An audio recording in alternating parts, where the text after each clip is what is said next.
It's the 24th of January 2026 and we're already over 6% into the new year.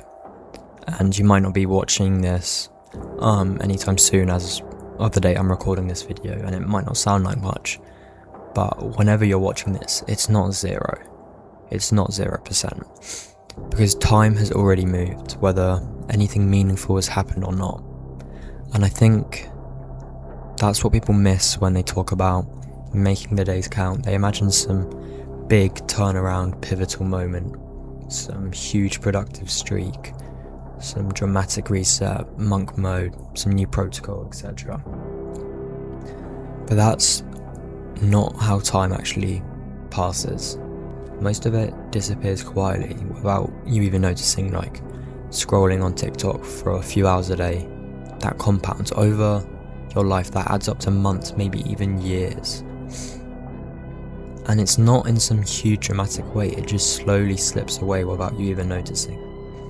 One day where you put things off, another where you tell yourself you'll start tomorrow.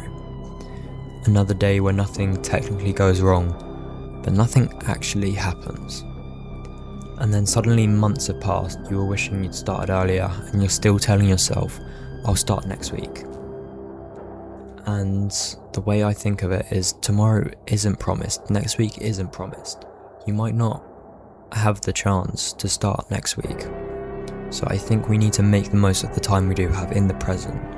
So no matter what time it is, what time of day it is, just start today on the thing you've been avoiding and putting off to a later date, because tomorrow might not come, tomorrow might not be promised, you might not have the opportunity to start.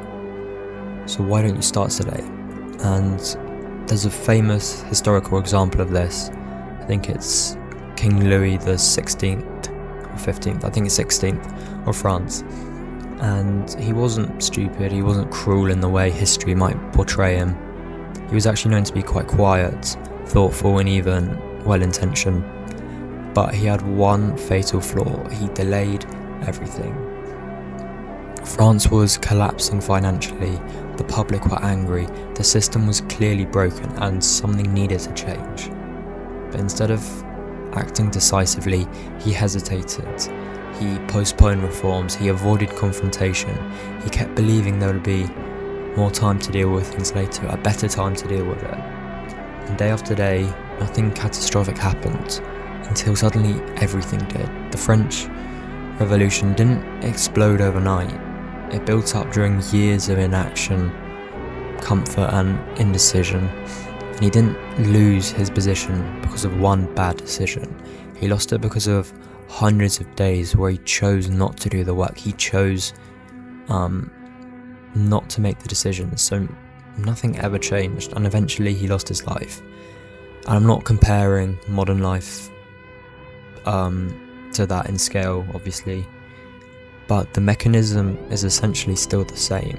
Time doesn't ask whether you're ready or not. It doesn't wait for clarity or for motivation. It just keeps moving. And wasted days don't announce themselves as wasted. They feel normal, they feel fine, they feel like saying, I'll deal with it tomorrow. And that's what makes them dangerous.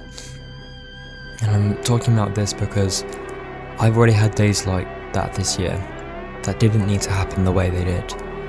Not disasters, just unfocused, unintentional, wasting time on meaningless things which will prove no benefit to my future life. And if I don't pay attention to that now, it will compound. It already is beginning to compound. 6% becomes 10, 10 becomes 20, and suddenly you're looking back and wondering where the year went, or any frame of time you're referencing. And making the days count doesn't mean turning every day into something super impressive. It just means not sleepwalking through them, living on autopilot, doing the unproductive things constantly, and not letting avoidance become routine. I think that's the main message. Not letting comfort decide everything. And history always shows what happens to people when they assume there's always more time. I don't want to find out personally, apply to my life, what that cost is. So this is me stopping early and starting today, not tomorrow, not next week, not next month, starting today, even if it's uncomfortable, just do the work today. So yeah, thank you for watching.